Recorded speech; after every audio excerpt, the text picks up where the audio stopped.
Udah bisa mulai. Ya. Assalamualaikum warahmatullahi wabarakatuh. Selamat pagi, salam sejahtera bagi kita semua. Oke, pada pagi hari ini kita bertemu lagi dalam pelajaran kimia, dalam pelajaran ilmu kimia. Ya.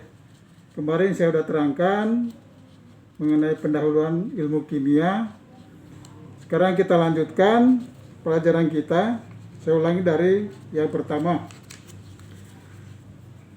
Kita mengenal ilmu kimia, ya. Dalam mempelajari ilmu kimia, suatu ilmu pengetahuan yang selalu mengamati pada lingkungan sekitar, dan yang menjadi fokus perhatian kita adalah lingkungan sekitar kita.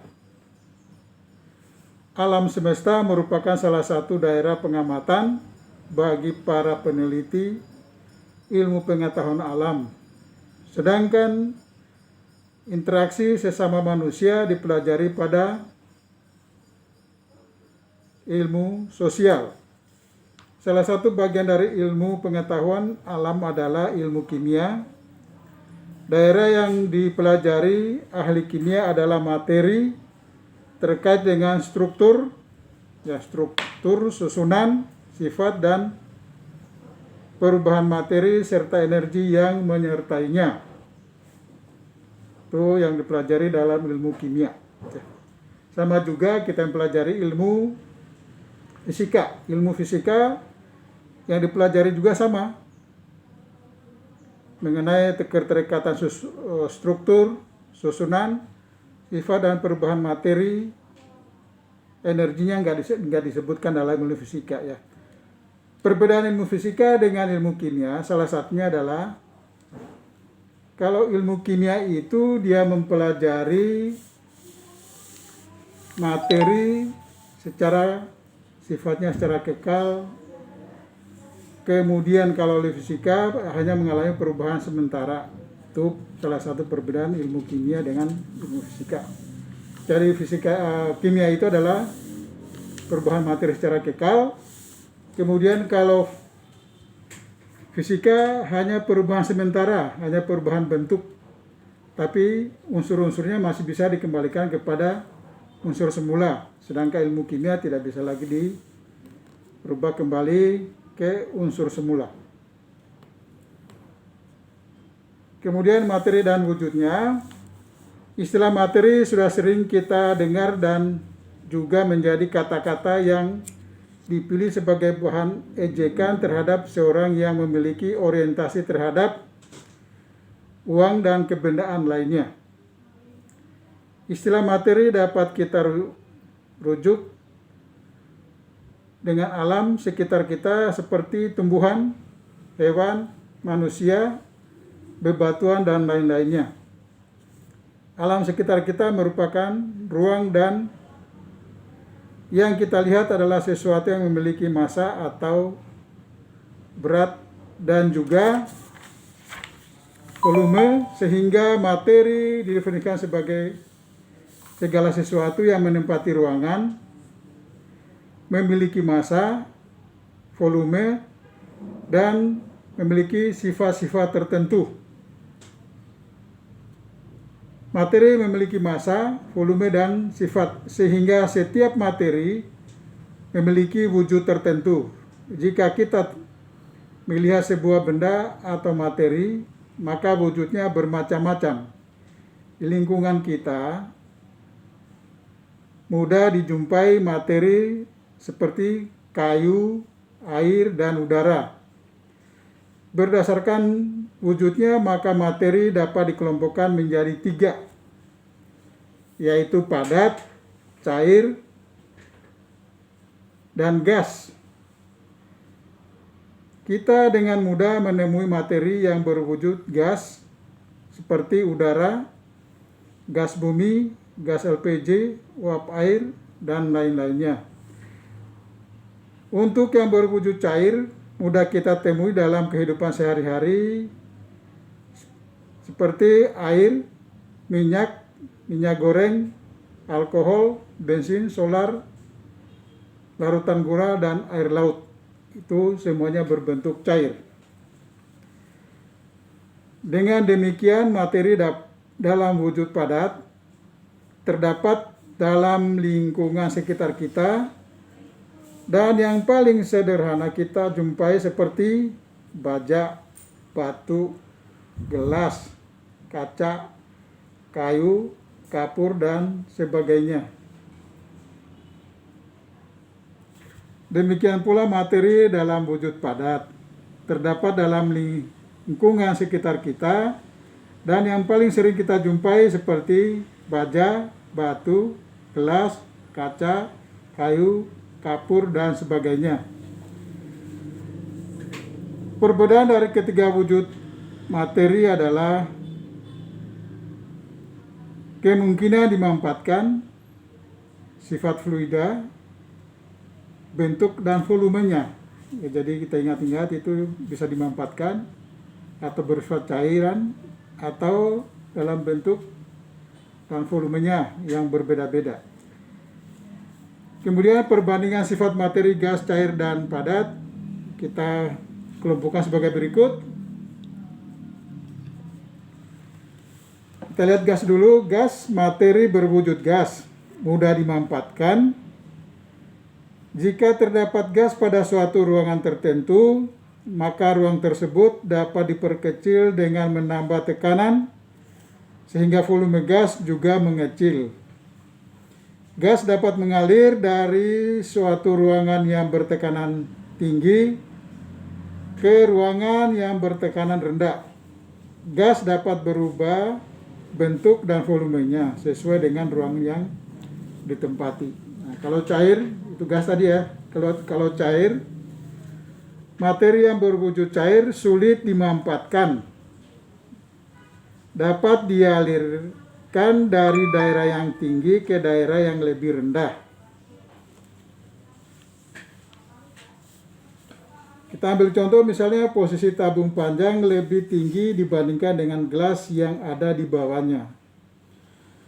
Bentuk cairan dapat berubah sesuai dengan tempatnya, namun volumenya tetap. Ya, itu kalau cairan itu sifat utamanya, itu sifat yang paling ciri khasnya dia adalah dia bisa mengalir dari tempat yang tinggi ke tempat yang rendah sesuai dengan gerakan gravitasi. Kalau padat, materi yang berwujud padat tidak dapat dimanfaatkan, tidak memiliki sifat fluida atau cairan, atau mengalir dan bentuk serta volumenya tidak dapat berubah-ubah. Nah, kalau gas itu tidak bisa berubah-ubah volumenya sesuai dengan bentuknya dia. Kalau cairan itu dia sifatnya bisa berubah-ubah sesuai dengan tempat yang ditempati. Ya, sama juga dengan gas. Ya, hanya gas itu dia bisa dimanfaatkan, bisa dipijit, bisa di ini. Kayak ban sepeda isinya adalah gas atau udara. Kemudian kita lanjut lagi sifat materi. Sifat materi, dari ketiga wujud materi yang sudah kita bahas, pada dasarnya memiliki sifat-sifat tertentu. Secara umum, sifat tersebut dapat kita bagi menjadi dua macam, yaitu sifat kimia dan sifat fisika. Sifat fisika dari sebuah materi adalah sifat-sifat yang terkait dengan perubahan fisika, yaitu sebuah sifat yang dapat diamati karena adanya perubahan fisika atau perubahan yang tidak kekal. Jadi kalau perubahan fisika itu dia tidak menghasilkan zat baru, ya, tetap pada zat semula. Karena dia bisa dikembalikan kepada keadaan semula atau zat-zat semula. Walaupun bentuknya sudah berlainan. Zat cair memiliki sifat fisika seperti mendidih pada suhu 100 derajat Celcius, sedangkan logam memiliki titik lebur yang cukup tinggi, misalnya besi melebur pada suhu 1500 derajat Celcius. Sifat kimia dari sebuah materi merupakan sifat-sifat yang dapat diamati muncul pada saat terjadi perubahan kimia. Untuk lebih mudahnya, kita dapat mengamati dua buah zat yang berbeda bentuk, misalnya minyak dan kayu bakar. Jika kita melakukan pembakaran, maka minyak lebih mudah terbakar dibandingkan dengan kayu. Sehingga mudah tidaknya sebuah zat terbakar merupakan sifat kimia dari zat tersebut. Beberapa sifat kimia yang lain adalah bagaimana sebuah zat dapat terurai. Seperti batu kapur yang mudah berubah menjadi kapur tohor yang sering disebut dengan kapur sirih dan gas karbon dioksida. Itu ada sifat kimia dan sifat fisika. Kemudian perubahan materi. Perubahan materi adalah perubahan sifat suatu zat atau materi menjadi zat yang lain, baik menjadi zat yang baru maupun tidak. Perubahan materi tidak dipengaruhi oleh energi, baik berupa kalor maupun listrik. Perubahan materi dibedakan dalam dua macam, yaitu perubahan fisika dan perubahan kimia. Jadi sifatnya ada dua juga, kimia dan fisika. Perubahannya juga ada perubahan kimia dan perubahan fisika. Kita ambil perubahan fisika. Perubahan fisika adalah suatu materi mengalami perubahan fisika, adalah perubahan zat yang bersifat sementara, seperti perubahan wujud, bentuk atau ukuran. Perubahan ini tidak menghasilkan zat baru. Kalau fisika itu perubahannya tidak menghasilkan zat baru, hanya berbentuk wujud atau bentuk. Jika kita memanaskan es, maka es tersebut akan berubah menjadi cair. Jika kita panaskan terus, maka air akan berubah menjadi uap air.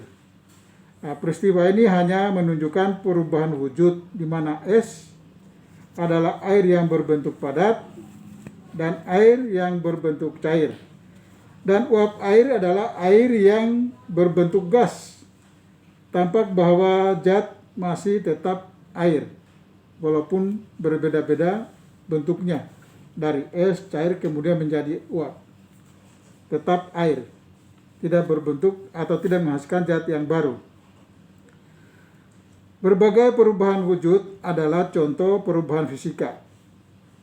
Beberapa contoh di bawah ini adalah perubahan wujud yang mudah kita amati. Misalnya, proses membeku, perubahan zat cair menjadi zat padat karena terjadi penurunan suhu. Maka es dan membuat agar-agar atau jeli adalah proses yang sering dilakukan oleh ibu-ibu di rumah kita. Kemudian penyupliman adalah peristiwa perubahan zat padat berubah menjadi gas. Dalam kehidupan sehari-hari mudah kita jumpai, misalnya kapur barus yang menyuplin menjadi gas berbau wangi. Kemudian menghablur merupakan peristiwa perubahan gas menjadi padatan. Peristiwa ini sering disebut juga dengan pengkristalan.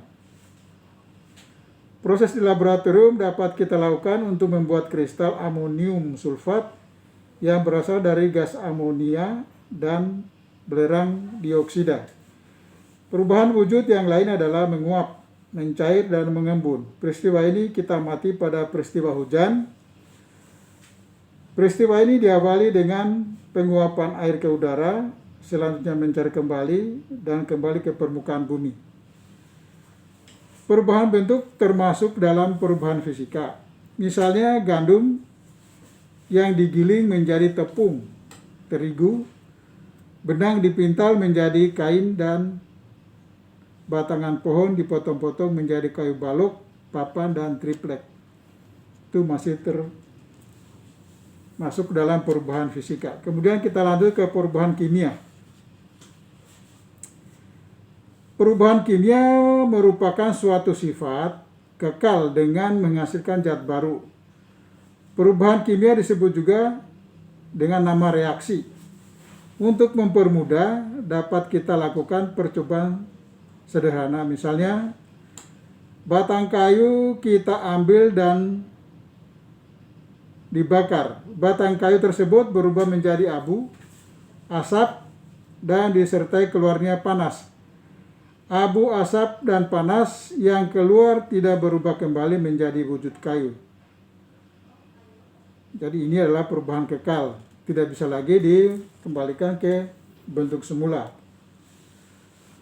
Perubahan yang terjadi kekal dan menjadi ciri perubahan kimia. Dengan kata lain, zat sebelum bereaksi berbeda dengan zat sesudah bereaksi. Beberapa contoh, misalnya, satu, pembakaran kayu bakar, bensin atau solar, menghasilkan zat cair dan asap serta energi yang dapat menggerakkan kendaraan bermotor. Kemudian yang kedua, proses fotosintesa pada tumbuhan yang memiliki zat hijau daun, mengubah air, gas karbon dioksida, dan dengan bantuan sinar matahari dapat diubah menjadi makanan atau karbohidrat. Ketiga, pemanasan batu kapur menghasilkan kapur tohor dan gas karbon dioksida. Itu adalah perubahan kimia. Kemudian kita lanjut lagi. Energi menyertai perubahan materi. Perubahan yang terjadi pada materi selalu disertai dengan energi. Energi dapat dihasilkan karena adanya perubahan atau energi dihasilkan oleh perubahan materi itu sendiri. Pada perubahan fisika dapat dihasilkan energi, misalnya air terjun atau bendungan air yang berada di atas jatuh ke tempat yang lebih rendah dengan melepaskan energi. Dalam pembangkit listrik, energi dari air dipergunakan untuk memutar kincir atau baling-baling pembangkit tenaga listrik sehingga menghasilkan suatu energi. Demikian pula sebaliknya, kita pindahkan air dari tempat yang rendah ke tempat yang lebih tinggi. Kita memerlukan energi dan kita akan menggunakan pompa air sebagai penghasil energi. Dalam perubahan kimia atau lebih dikenal dengan reaksi kimia, dikenal dua istilah, eksoterm dan endoterm. Eksoterm adalah reaksi yang menghasilkan panas atau energi, dan endoterm reaksi yang membutuhkan energi atau panas. Dalam kehidupan sehari-hari kita telah memanfaatkan perubahan kimia yang menghasilkan energi listrik. Misalnya baterai. Baterai digunakan sebagai sumber energi pada radio. Energi listrik yang dihasilkan baterai adalah dipergunakan untuk menghidupkan radio. Dalam hal ini terjadi reaksi di dalam baterai yang menghasilkan energi listrik. Untuk menyederhanakan bagaimana sebuah perubahan kimia dapat menghasilkan energi atau membentukkan energi disajikan pada gambar berikut ini, ya, nanti jelasin di gambarnya ya. Memiliki energi sebesar 80 kilokalori berubah menjadi zat B, di mana zat B hanya memiliki energi 20 kilokalori. Perubahan A menjadi B hanya dapat terjadi jika zat A melepaskan energi sebesar 60 kilokalori. Perubahan atau reaksi semacam ini disebut dengan reaksi eksoterm, penulisannya dengan tanda negatif, menunjukkan bahwa perubahan kimia melepaskan atau menghasilkan energi, ya, jadi lambangnya negatif. Demikian pula sebaliknya pada reaksi endoterm, misalnya zat C memiliki energi 20 kilokalori, dapat berubah menjadi zat D yang memiliki energi sebesar 80 kilokalori.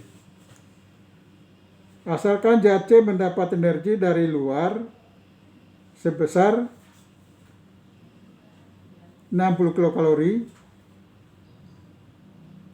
jadi dia membutuhkan 60 kilokalori dari 20 ke 80. Jadi ini diistilahkan dengan tanda negatif karena dia memerlukan panas dari luar. Itu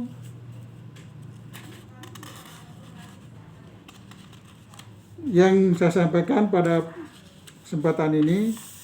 Nanti kita minggu depan lagi kita akan membahas klasifikasi materi. Ya. Jadi itu perbedaan kimia dan perubahan kimia dan perubahan fisika. Kita ambil kesimpulan kalau fisika itu perubahan sementara atau pembentukan sementara. Kemudian kalau kimia dia total,